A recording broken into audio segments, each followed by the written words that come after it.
অসম বৈদিক বৈষ্ণৱ মহাসভাৰ গোলাঘাট জিলাৰ দৈয়াং অঞ্চলৰ আদৰ্শ গমাৰি পঞ্চায়তৰ নৱজ্যোতি পুলি বাগানত 2005 চনত প্ৰতিষ্ঠিত শ্ৰী শ্ৰী জিলা বৰনামঘৰৰ 19 সংখ্যক প্ৰতিষ্ঠা দিৱস কালিৰে পৰা অনুষ্ঠিত হৈছে।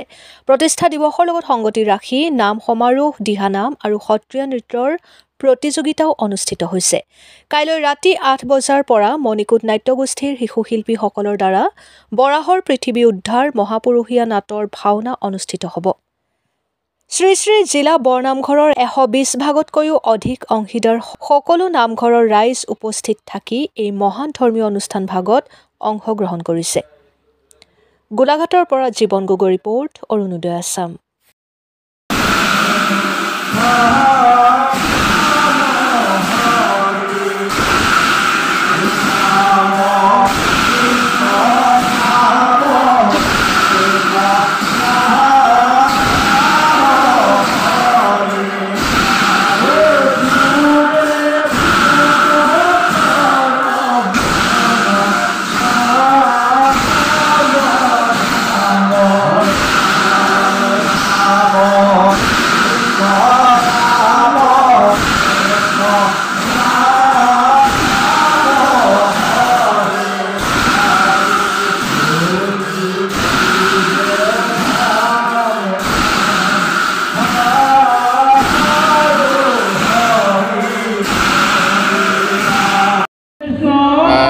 আস্থা থাকিব লাগে, আস্থা বহুত কমি অহা দেখা গৈছে।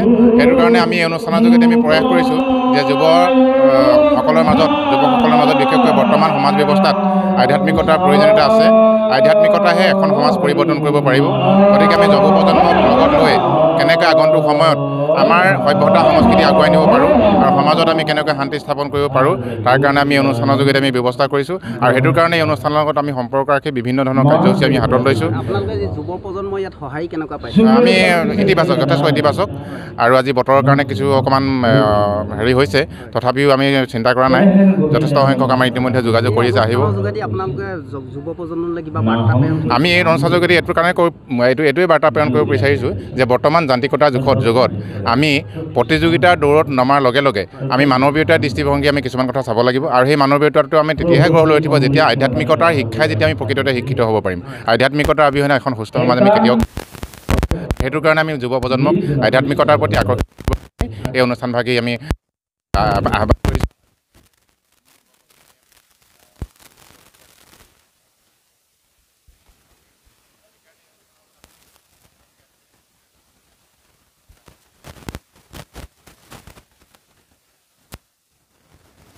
যুৱ প্ৰজন্মক যথেষ্টখিনি ইতিবাচক দিশত আগবাঢ়ি যোৱাত সহায় কৰিব।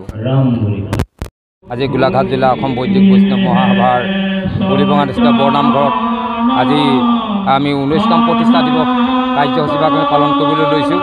এই প্ৰতিষ্ঠা দিৱস কাৰ্যসূচীভাগত আজি আমাৰ সমূহ খেলসমূহৰ ওপৰত ভকত বৈষ্ণৱ আৰু খেলসমূহৰ বাহিৰৰ পৰাও যিসকল ভকত বৈষ্ণৱ আহি আমাৰ ইয়াত উপস্থিত হৈ তেখেতলোকে আমাক যিখিনি সহায় সহযোগ আমাৰ সকলো অনুষ্ঠানতে তেখেতলোকে অংশগ্ৰহণ কৰি আমাৰ তেখেতলোকে যিখিনি তেখেতলোকৰ আত্মপ্ৰকাশখিনি দেখুৱালে তেখেতলোকক মই ধন্যবাদ জ্ঞাপন কৰিছোঁ।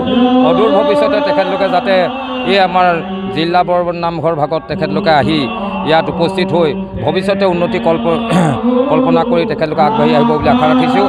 আৰু অহা 3 দিনীয়া কাৰ্যসূচীৰে আমাৰ আজি এতিয়ালৈকে আমাৰ নাম সমাৰোহ কাৰ্যসূচী প্ৰায় চলি আছে।